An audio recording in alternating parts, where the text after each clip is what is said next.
우리의 마음을 다시 한번 다짐하고 넘어가겠습니다. 주여 말씀하옵소서. 말씀을 읽고 듣고 깨달은 대로 실천하는 여러분들이 되기를 축복합니다. 하나님은 우주 만물을 선하게 창조하셨습니다. 하나님의 창조 세계에 파괴자 사탄이 침입했습니다. 예수님은 파괴자 사탄의 권세를 물리치기 위해서 이 땅에 오셨습니다. 이것이 우리가 살아가는 이 세상의 영적인 구도입니다. 사탄은 자기 왕국을 지키기 위해서 예수님을 죽이려고 애를 쓰고 있습니다. 예수님과 사탄은 물러설 수 없는 결투를 벌일 수밖에 없습니다. 이 싸움은 아직까지 완전히 끝나지 않았습니다.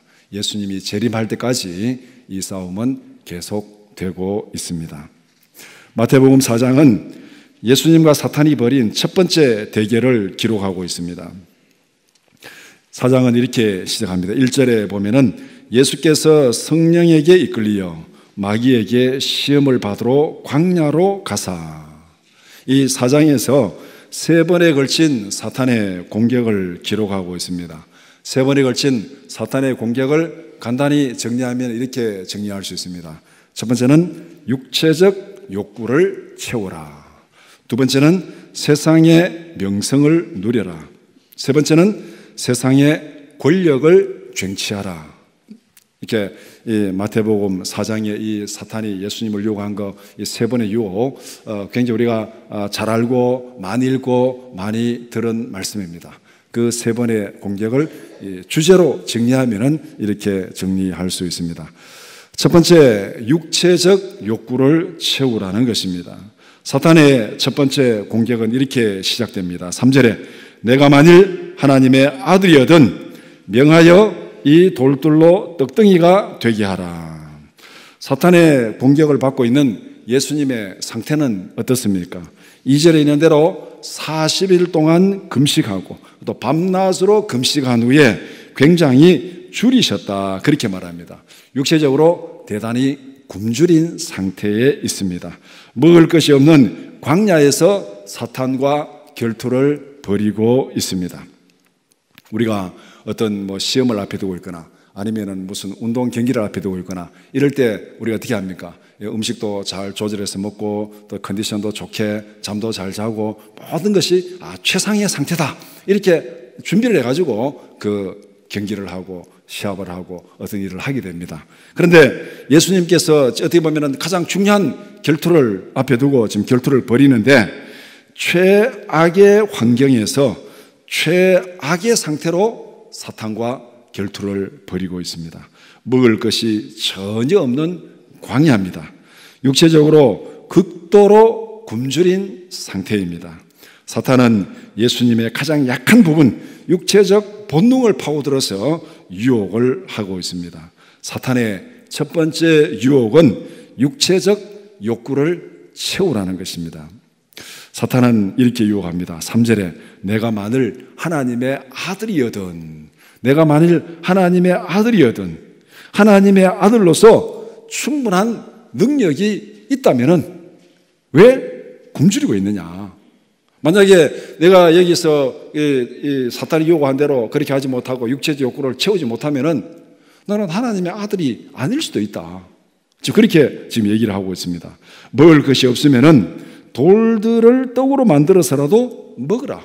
하나님의 아들이면은 충분히 그렇게 할 수 있는 능력이 있지 않느냐. 그런 능력이 있는데도 불구하고 왜 이렇게 굶주리고 힘들게 살아가고 있는가? 육체적 필요를 충족시키는 것은 지극히 정당한 욕구입니다. 사탄의 공격은 논리적으로 지극히 현실적이고 타당한 것처럼 보입니다. 하나님의 아들이 왜 굶주리고 있느냐? 하나님이 우주 만물을 창조하셨고 우주 만물이 다 하나님의 것이고 정말로 이 능력이 있는데, 말씀 한마디로 우주 만물을 창조할 그 능력이 있는데 그 하나님의 아들이 왜 굶주리고 있느냐? 고생하지 말고 먹고 사는 일에 하나님의 능력을 충분히 마음껏 활용하라, 그렇게 유혹을 합니다. 사탄의 유혹은 우리에게 정말로 호소력이 있지 않습니까? 우리가 예수를 믿고 기도하고 능력 있고 하나님의 자녀인데 왜 우리가 굶주려야 되는가? 우리는 먹고 사는 문제 때문에 수많은 유혹을 받고 있습니다.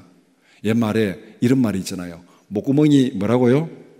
포도청이라고. 요새 젊은 사람들은 뭐 잘 모를 수도 있는데 목구멍이 포도청이라고. 경상도 사투리로 목구멍이 포도청이라고.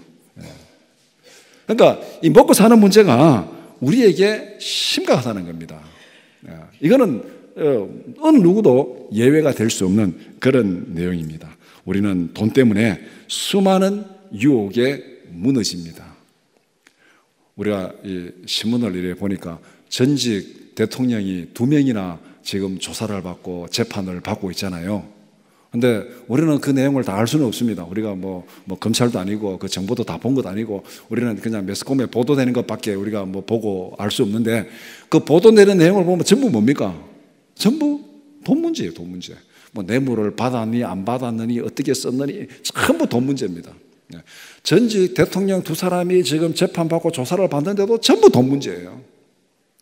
먹고 사는 문제, 돈 문제.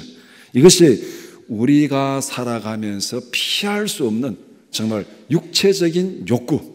여기에 우리가 때로는 유혹도 받고 때로는 실패도 하고 때로는 좌절하고 절망하고 그렇게 살아가는 것이 우리의 모습입니다. 그러니까 사탄도 예수님에 와서 제일 먼저 딱 걸고 들어온 게 육체적 욕구를 채우라.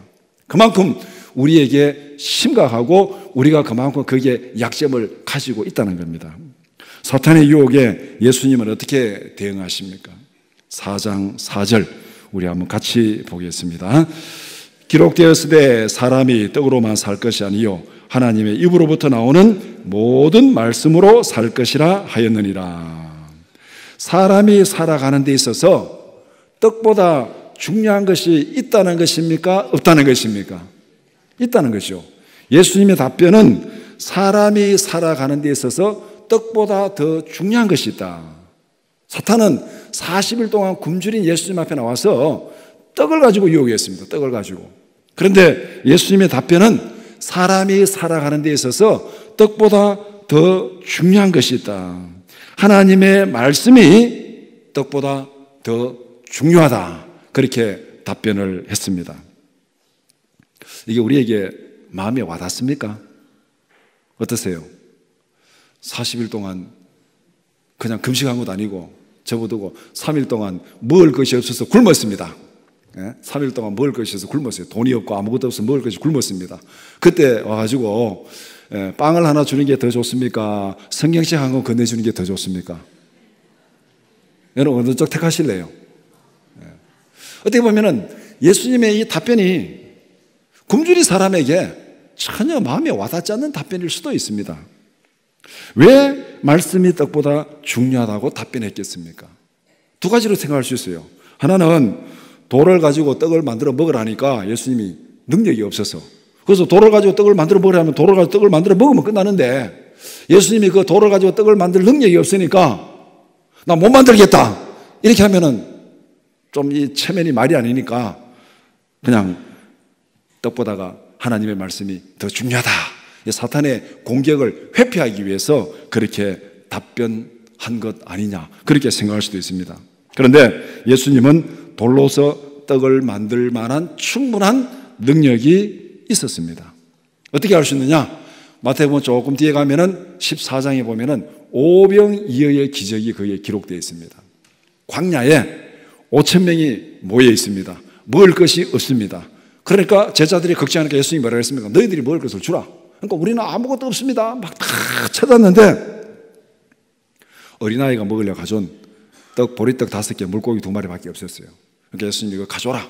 그래서 예수님이 손을 들어서 기도하고 나눠주니까 5,000명이 먹고 얼마가 남았어요? 12바구니가 남았습니다. 자, 그러면은 예수님은 먹을 것이 없는 광야에서 먹을 것을 만들 수 있는 능력이 있습니까? 없습니까? 있다는 거예요. 충분한 능력이 있습니다. 그럼에도 불구하고 사탄이 그렇게 유혹할 때 떡보다 더 중요한 것은 하나님의 말씀에 순종하는 것이다. 사람들이 그래요. 내 주머니에 돈이 없어서 못 먹으면요 이거보다 더 슬픈 일이 없습니다. 그렇죠? 돈이 없어서 굶는 일보다 더 슬픈 일이 없어요. 돈이 엄청나게 많이 있고 돈을 쌓아놨는데도 굶는 사람이 있습니다. 서글픕니까? 안 서글픕니까? 그 사람은 안 서글퍼요. 살 빼기 위해서, 몸매 가꾸기 위해서, 하여튼 다른 이유로 돈이 많이 있는데 굶는 사람은 슬프지는 않습니다. 물론 배고픈 고통은 있겠지만, 그러나 돈이 없어서 굶는 사람은 정말 서글퍼요. 예수님은 지금 능력이 없어서 굶는 게 아니에요. 능력이 없어서 굶주린 게 아니에요. 능력은 충분히 있습니다. 충분히 있는데 답변이 뭡니까? 떡보다 중요한 것은 하나님의 말씀이다. 그렇게 답변하고 있습니다. 먹는 것보다 중요한 것은 말씀에 순종하는 것입니다. 이것이 예수님께서 신명기 말씀을 인용한 이유입니다. 기록되었으되 하시면서 신명기 8장 3절 말씀을 인용했습니다. 자기 능력을 의지하지 말고, 자기 능력을 의지하지 말고 하나님의 공급하심을 믿으라, 이거예요. 배고프면은 내가 막 떡을 만들어서 먹고, 그것도 중요하지만은 거기서 하나님께서 원하신 것이 무엇이고, 거기서 하나님의 인도하심이 뭐냐, 그걸 먼저 찾으라는 겁니다. 신명기 상황으로 한번 돌아가 봅시다. 이스라엘 백성들이 광야 40년 동안 어떻게 살았습니까? 자기 능력으로 농사지어서 그렇게 먹고 살았습니까? 아니면 눈에 보이는 돌덩어리 모래들을 떡으로 만들고 밀가루로 만들어가지고 그렇게 먹고 살았습니까? 이스라엘 백성들은 광야 40년 동안 하나님이 공급하시는 것으로 살았습니다. 하나님이 공급하시는 만나와 메추라기를 먹었습니다. 반석에서 물을 내어서 마시게 했습니다. 그것 때문에 하나님의 말씀에 순종하는 것이 떡보다 중요하다는 겁니다. 광야 40년 동안 하나님의 공급하심으로 살았다. 하나님의 인도하심으로 살았다. 그러니까 먹는 것보다가 더 중요한 것, 떡보다 더 중요한 것은 하나님의 말씀에 순종하는 것이다. 이스라엘 백성들은 먹는 것 때문에 수도 없이 말씀에 거역하고 불순종했습니다. 광야에서 하나님을 원망하고 불평한 대부분은 먹고 마시는 문제입니다. 먹고 마시는 것 때문에 말씀에 불순종하고 원망하고 불평하다가 실패하고 광야에서 죽었습니다.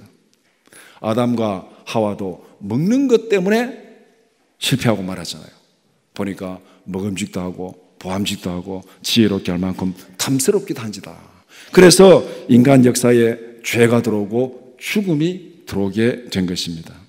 말씀에 순종하는 법을 배우지 못한 에서, 먹는 게 늘 앞서고 말씀에 순종하는 법을 배우지 못한 에서가 어떻게 되었습니까? 히브리서 12장 16절 말씀 우리 한번 같이 보겠습니다. 음행하는 자와 홑 한 그릇 음식을 위하여 장자의 명분을 판 에서와 같이 망령된 자가 없도록 살피라. 오늘 우리의 관심은 먹고 마시는데 굉장한 관심이 있습니다. 어떻게 알 수 있느냐? TV를 보면 알 수 있어요. TV에 흔히 말하는 먹방, 엄청나게 많이 나오잖아요. 그러니까 또 신문에 보면은 뭐 건강식품, 뭐 먹는 거, 마시는 거 막, 그러니까 몸에 좋은 거 먹고 마시는 거 막 엄청나게 많아요. 너무너무 많아요. 옛날에는 먹을 것이 없어서 먹고 마시는 게 정말 중요했는데 요새는 먹을 것이 넘쳐나고 그런데 먹을 것이 너무너무 중요해요. 뭐가 몸에 좋은가? 그게 넘쳐나는 거예요. 여러분들 단체 뭐 관광, 하루 단체 관광도 좋고, 제가 뭐 교회에서 관광버스 맞춰가지고 하루 단체 관광 이렇게 쭉 돌고 오면은 여러분 어떤 생각 드세요? 저는 한번 그런 생각 들었습니다. 야, 이 만병통치 음식이 너무 많아가지고 아플 일도 없고 늙을 일도 없고 죽을 일도 없겠구나. 휴게소 들어갈 때마다 누가 올라옵니까? 가방 들고 올라와가지고 이걸 먹으면은 뭐에 좋고 뭐에 좋고 뭐에 좋고 뭐에 좋고 뭐에 좋고, 그 다음에 휴게소 또 가면 또 올라와요. 또 올라 또 뭐 들고 이게 좋고 이거 몸이 좋고. 하여간 휴게소 들릴 때마다 안 오르는 경우를 제가 못 봤습니다. 전부 다 몸에 좋은 거예요. 전부 다 그거 먹으면 병에도 안 걸려요. 그래서 오늘 우리의 관심은 너무너무 먹는 것에 관심이 많습니다. 그런데 하나님의 말씀에 순종하는 일에는 얼마나 관심이 있는가? 예수님은 먹는 것보다가 말씀이 중요하다 했는데, 먹는 것에 정신 팔려서 말씀을 포기한 에서의 모습을 히브리서 12장 16절은 그렇게 말하고 있습니다. 한 그릇 음식을 위해서 장자의 명분을 팔아버린, 한 그릇 음식을 위해서 하나님의 약속을 무시한 에서와 같이 망령된 자가 없도록 주의하라. 먹는 음식 때문에 하나님의 약속을 무시하는 것은 망령된 것이라고 그렇게 혹평을 하고 있습니다. 먹고 마시는 것 이전에 하나님의 말씀에 순종하는 법을 배우라. 몸에 좋은 거 먹는 거 좋습니다. 중요합니다. 그 이전에 하나님의 말씀에 순종하는 법을 배우라. 이게 진짜 인생에 중요한 것이다. 힘들어도 고통스러워도 참고 인내하면서 하나님의 말씀에 순종하라. 말씀에 순종하지 않는 것은 결국에는 죽음의 길입니다. 육체적 욕구보다 더 중요한 것은 말씀에 순종하는 것입니다. 순종이 제사보다 낫다, 이 말씀이죠. 우리가 많이 들은 말씀입니다. 아무리 많이 먹고 마셔도 말씀에 순종하지 아니하면은 영원히 죽을 수밖에 없습니다. 우리의 형편과 처지에 관계없이 먼저 하나님의 말씀에 순종하는 법을 배우는 우리 모두가 되기를 축복합니다. 이것이 예수님께서 답변한 첫 번째 답변입니다. 우리의 형편과 처지를 생각하면은 말씀에 순종하지 못할 이유가 너무 많아요. 지금 내 형편이 이런데, 내 처지가 이런데, 그거 생각하면은 말씀에 순종할 수가 없어요. 그거 접어두고 먼저 말씀의 원칙을 앞세우라. 말씀의 원칙을 앞세우라. 그러니까 사탄은 먹고 마시는 거 가지고 예수님을 유혹했지만은 예수님은 먹고 마시는 거 접어두고 먼저 하나님의 말씀에 따르라. 이 원칙을, 우선순위를 완전히 뒤바꾼 거예요. 사탄은 먹고 마시는 게 최고다. 육체의 욕구가 최고다. 우선순위를 거기에 두었습니다. 예수님은 그게 아니다. 인생의 최고의 우선순위는 말씀에 있다. 그것을 분명히 말씀합니다. 두 번째는 세상의 명성을 누리라 합니다. 사탄의 두 번째 공격은 무엇입니까? 예수님을 성전 꼭대기에 세우고 이렇게 유혹합니다. 마태복음 4장 6절 말씀 우리 같이 보겠습니다. 이르되 내가 만일 하나님의 아들이거든 뛰어내리라. 기록되었으되 그가 너를 위하여 그의 사자들을 명하시리니 그들이 손으로 너를 받들어 발이 돌에 부딪히지 않게 하리로다 하였느니라. 기록되었으되 이렇게 말하죠. 사탄이 기록되었으되, 예수님이 기록되었으되 하면서 말씀으로 응답하니까 사탄도 말씀으로 공격합니다. 이게 지금 우리에게 참 정신이 버쩍뜨게 하는 거예요. 말씀으로 방어하니까 사탄도 말씀으로 공격합니다. 오늘날 우리 주위에도 이런 경우들이 너무너무 많죠. 우리를 거짓으로 인도하려는 이단들이 뭘로 공격합니까? 성경으로 공격합니까? 무접지 가지고 공격합니까? 성경으로 공격하죠. 성경이 이렇게 기록되어 있는데 하고 공격을 합니다. 그러면서 성경을 자기의 입장에 맞게 이렇게 왜곡해가지고 뒷길로 이끌어가는 거예요. 사탄도 지금 그렇게 지금 예수님을 성경에 기록되었을 때 하고 지금 예수님이 이끌어가는 거예요. 오늘 우리 주위에 성경을 가지고 미혹하는 이단들이 너무너무 많습니다. 성경을 들이댄다고 그게 다 진리가 아니에요. 어떻게 그것을 이해하고 해석하고 적용하느냐가 중요한 것입니다. 만약에 예수님이 사탄의 유혹대로 했다고 가정을 해봅시다. 사람들이 많이 모인 성전 꼭대기에서 예수님이 뛰어내렸습니다. 천사들이 와서 예수님을 딱 받쳐가지고 받았습니다. 그러면은 그 광경을 지켜보고 있던 수많은 사람들이 예수님에 대해서 어떻게 생각하겠습니까? 와, 대단하다. 막 영광을 돌리고 박수치고 환영하고 막 그 소문이 막 세계로 막 퍼져나가겠죠. 예수님이 거기에서 막 굉장한 영광을 누리게 될 것입니다. 사탄이 유혹하는 의미는 이렇습니다. 내가 만일 하나님의 아들이라면 그 능력을 활용해서 세상으로부터 인정을 받고 세상으로부터 명성을 누려라. 능력이 있는데 왜 이렇게 굶주리고 힘들게 사느냐. 그 능력을 활용해가지고 사람들로부터 인정받고 하나님 앞에서 하나님의 아들로서 모든 사람들로부터 명예와 영광을 누려라. 하나님의 아들이 왜 이렇게 고생하고 있느냐. 그렇게 얘기하고 있습니다. 하나님의 권세를 활용해서 세상의 명예와 영광을 마음껏 누려라.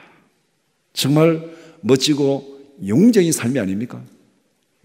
하나님의 능력을 활용해서 사람들로부터 인정받고 명예를 누리고 사람들로부터 막 추앙을 받는 이런 삶을 살면 얼마나 신나고 즐겁겠습니까? 첫 번째 유혹이 육체적인 시험이었다면 사탄의 두 번째 유혹은 세상의 명예를 구하라는 심리적인 유혹입니다. 사탄의 유혹은 우리에게 육체적인 약점을 파고들고 그 다음에 마음의 그 명예욕구, 마음의 약점을 파고듭니다. 모든 사람들은 인정받는데 목말라 있습니다. 다 인정받고 싶어 합니다. 여기는 예외가 없어요. 저도 여러분도 예외가 없습니다. 모든 사람들은 다 다른 사람들로부터 인정받고 싶어 합니다. 누군가에게 무시당한다고 생각하면 참을 수가 없잖아요. 인정받으면 기분이 좋습니다. 무시당하면 기분 나쁩니다. 좀 심하면 분노가 쌓입니다. 인정받고자 하는 욕구는 우리 모두가 가지고 있는 치명적인 약점입니다. 그러니까 역사적으로도 유명한 왕들이 앞에 이 간신배들이 아첨하는 말에 다 넘어가잖아요. 왜 아첨하는 말에 넘어갑니까? 그 인정받고자 하는, 자기를 막 죽게 세워주고 칭찬하면 거기에 넘어가 버리는 거예요. 인간관계에서 발생하는 대부분의 상처는 인정받고자 하는 욕구에서 시작된 것입니다. 사탄의 심리적인 유혹에 예수님은 어떻게 답변하십니까? 7절 말씀에 또 기록되었으되 주 너희 하나님을 시험하지 말라 하였느니라. 예수님은 사탄의 유혹은 하나님을 시험하는 것이다, 그렇게 말하고 있습니다. 사탄의 유혹은 적어도 두 가지 면에서 하나님을 시험하는 거예요. 하나는 하나님을 자기 의도대로 부려먹는 것, 조종하는 것, 하나님을 자기 의도대로 부려먹으려고 하는 것, 하나님을 자기 심부름꾼 정도로 생각하는 거예요. 하나님을 시험하는 동기는 나의 계획에 하나님을 끌어들이는 겁니다.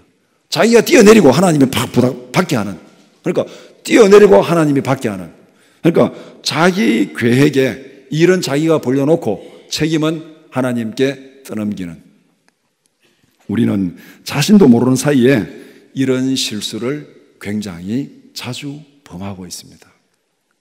우리가 일을 계획하고 일을 벌려놓고 일이 잘 되면은 내가 잘해서 잘 된 거고, 일이 잘못되면은 누가 잘못했어요? 하나님이 내 기도를 안 들어줘가지고. 일을 벌려놓고 잘 안 되면 막 기도합니다. 하나님이 들어주세요, 들어주세요. 기도하고 그다음에 안 되면 하나님 내 기도 안 들어줬다 그래요. 일을 누가 벌렸습니까? 하나님 앞에 물어보도 안 하고 내가 벌려놓고 책임은 하나님이 지라는 거예요. 우리는 계획 단계에서부터 철저하게 기도로 준비하고 일을 시행하는 여러분들이 되기를 바랍니다. 이거 잘못하면요, 우리가 하나님을 시험하는 거예요. 일은 내가 벌려놓고 모든 책임을 하나님께 떠넘기고 하나님을 내 계획에 끌어들여가지고 내 마음대로 조정하려고 하는, 이게 지금 예수님이 답변하는 사탄이 지금 하나님을 시험하고 있다는 거예요. 두 번째는 자기 유익을 위해서 하나님을 이용하려는 이기적이고 교만한 행동입니다. 어떤 형태로든 하나님을 이용하려는 그 자체가 불순종이고 교만입니다. 하나님의 뜻에 거역하는 것, 이게 우리가 어떻게 보면은 이게 막 하나님을 불순종하는 것이고 거역하는 것, 그렇게 생각하는데 그것이 어떻게 보면은 백지장장 차이입니다. 하나님이 나의 뜻을 따르는 게 아니라 내가 하나님의 뜻을 따라야 됩니다. 우리 하나님을 시험하는 것은, 하나님을 이용하라는 것은 하나님이 내 뜻을 따르게 하는 거예요. 그러니까 내 뜻을 이루기 위해서 하나님을 이용하느냐, 내가 하나님의 뜻에 순종하느냐, 이게 정말로 백전장차입니다. 여기서 우리가 분명히 기억할 것은 누가 주인이냐. 하나님이 내 뜻을 따르면 내가 주인이죠. 내가 하나님의 뜻을 따르면 하나님이 주인입니다. 하나님이 우리의 삶의 주인이 되어야 된다. 이 원칙을 확실히 지키는 우리 모두가 되기를 축복합니다. 하나님이 내 뜻을 따르는 게 아니고 내가 하나님의 뜻을 따라가는 것. 믿음은 하나님의 약속을 가지고 하나님의 능력을 시험하는 것이 아닙니다. 믿음의 본질은 하나님이 약속하신 말씀을 믿고 그 말씀에 순종하는 것입니다. 자기 뜻을 이루기 위해서 하나님을 이용하는 것이 아니라 자신의 삶을 통해서 하나님의 뜻을 이루어가는 우리 모두가 되기를 축복합니다. 이것이 예수님이 답변한 두 번째입니다. 자기 뜻을 이루기 위해서 하나님을 이용하는 것, 이건 하나님을 시험하는 것이고 하나님을 거역하는 것이고 하나님 앞에 불순종하는 거예요.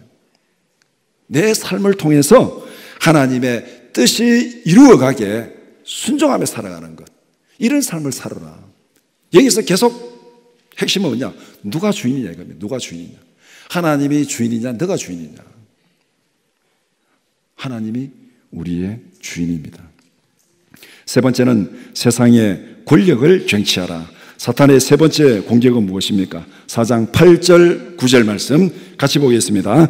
마귀가 또 그를 데리고 지극히 높은 산으로 가서 천하 만국과 그 영광을 보여 이르되 만일 내게 엎드려 경배하면 이 모든 것을 내게 주리라. 사탄의 세 번째 시험에서 빠진 문구가 하나 있습니다. 내가 만일 하나님의 아들이라면, 이 말이 빠졌어요. 앞에서는 네가 하나님의 아들이거든, 하나님의 아들이라면, 세 번째는 그게 없습니다. 간단히 말하면은 하나님을 버리고 나를 경배하라. 하나님을 버리고 나를 경배하라. 그러면은 천하 만국을 다스릴 권세를 내게 주리라. 사탄은 천하 만국을 다스릴 권세가 자기에게 없습니다. 이 우주 만물을 창조하시고 주관하시는 역사의 주인은 하나님이에요. 그런데 지금 사탄이 건방지게 천하 만국을 다스릴 권세가 자기에게 있는 것처럼 거짓말하는 거예요. 거짓말하는 거예요. 자기에게 권세가 없음에도 불구하고 천하 만국을 다스릴 권세를 주겠다고 그렇게 얘기하고 있습니다. 예수님 앞에서 거짓말로 허풍치고 있습니다.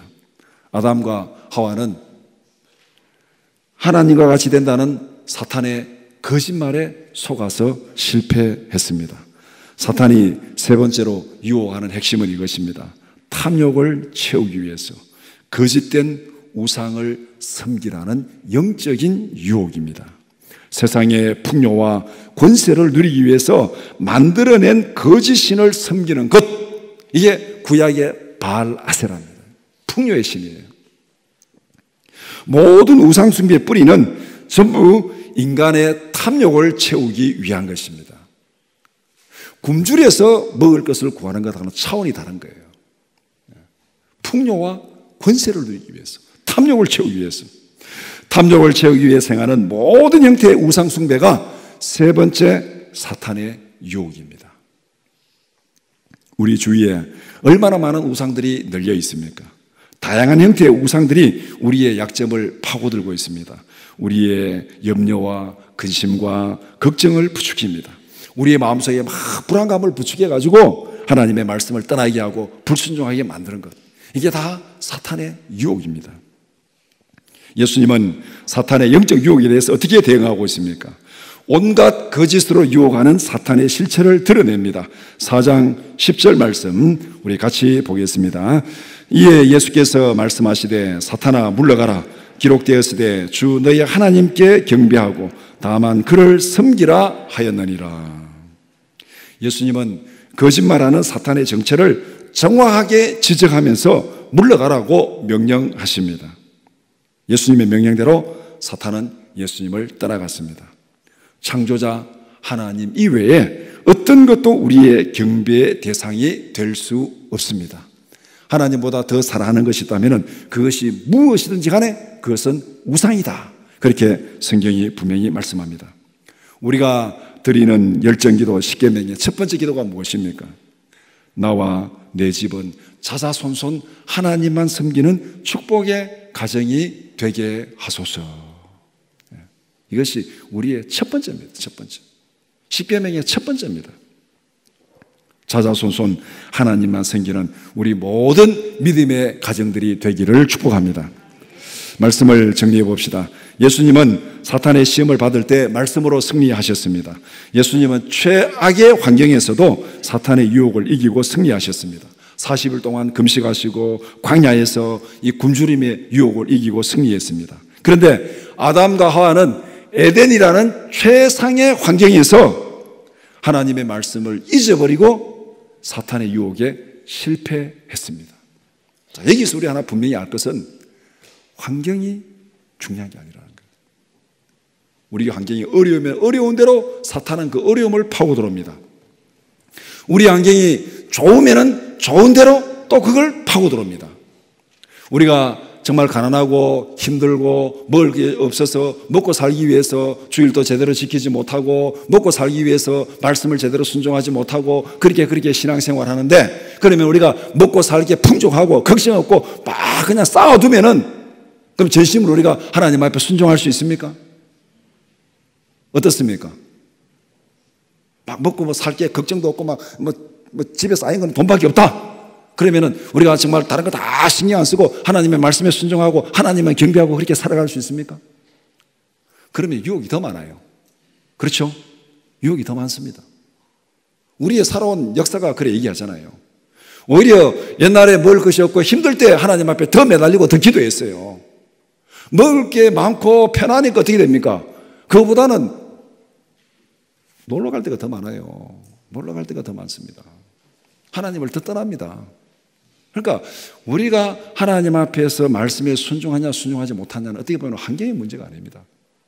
사탄은 환경이 안 좋으면 안 좋은 대로 파고들고, 환경이 좋으면 좋은 대로 파고들고, 환경이 좋으면 유혹이 더 많습니다. 사탄의 유혹은 우리의 환경에 관계없이 언제 어디서든 파고듭니다. 사탄의 유혹은 육체적으로, 심리적으로, 영적으로 우리의 틈새를 파고듭니다. 최악의 환경에서도 승리하신 예수님의 승리의 비결이 무엇입니까? 오늘 본문에서 세 가지로 간단히 정리할 수 있어요. 예수님의 승리의 비결은 곧 우리가 그렇게 따라가야 될 행동 원칙입니다. 첫 번째는 예수님은 성령에 이끌려 사탄의 유혹을 이겼습니다. 영적 전쟁에서 승리하는 첫 번째 원칙은 성령의 인도함을 받는 것입니다. 우리의 싸움은 혈과 육에 속한 것이 아닙니다. 영은 영으로라 이길 수 있어요. 어느 누구도 우리의 힘으로, 우리의 능력으로 사탄을 이길 수 없어요. 사탄은 영적인 존재입니다. 그 영적인 존재를 이기려고 그러면 우리가 전적으로 성령의 인도함을 받아야 될 줄 믿습니다. 그래서 오늘 본문에 성령에 이끌리어 그렇게 말하고 있는 거예요. 두 번째는 예수님은 오직 하나님의 뜻을 이루는 데 집중했습니다. 나의 욕심, 나의 영광을 구하면은 영적 전쟁에서 반드시 실패합니다. 나의 욕심, 나의 영광을 구하면 실패하게 되어 있어요. 반대로 하나님의 뜻에 순종하고 하나님의 영광을 구하면 반드시 승리할 줄 믿습니다. 마태복음 6장 33절 같이 보겠습니다. 그런즉 너희는 먼저 그의 나라와 그의 의를 구하라. 그리하면 이 모든 것을 너희에게 더하시리라. 먼저 하나님의 나라, 하나님의 의가 먼저고 그 다음에 나머지 다른 것이에요. 이 순서가 바뀌면 안 돼요. 지금 예수님 오늘 이 사탄과의 이 대결에서 계속 이 순서 바꾸지 말라는 거잖아요. 순서 바꾸는. 먹는 것보다 말씀이 더 중요하고, 다른 어떤 권력과 탐욕, 우상보다 하나님이 더 중요하고, 이 순서를 바꾸지 말라는 거예요. 세 번째는 예수님은 말씀으로 사탄의 모든 유혹을 물리치고 이겼습니다. 예수님은 세 번 모두 기록된 하나님의 말씀으로 유혹을 이기셨습니다. 하나님의 말씀은 사탄의 모든 공격을 물리치는 성령의 검입니다. 성령의 검. 에베소서 6장 16절 17절 우리 함께 보겠습니다. 모든 것 위에 믿음의 방패를 가지고 이로써 능히 악한 자의 모든 불화살을 소멸하고 구원의 투구와 성령의 검 곧 하나님의 말씀을 가지라. 하나님의 전신 갑주를 쭉 에베소서에서 말하고 있는데, 거기에 보면은 유일한 공격 무기가 하나 있습니다. 다 방어인데 유일한 공격 무기가 뭐냐면은 성령의 검 곧 하나님의 말씀. 하나님의 말씀이 공격 무기. 우리 모두가 하나님의 말씀, 성령의 검으로 무장한 하나님의 군사들이 되기를 축복합니다. 그래서 오늘 설교의 제목을 성령의 검을 가지라, 그렇게 제목을 잡았습니다. 영적 전쟁에서 승리하기 위한 행동 원칙은 이것입니다. 첫 번째, 성령에 이끌리어. 두 번째, 하나님의 뜻을 이루기 위해서. 세 번째, 말씀에 순종하라. 이게 오늘 본문의 결론입니다. 예수님이 이 사건을 통해서 우리에게 보여주고자 하는 핵심입니다.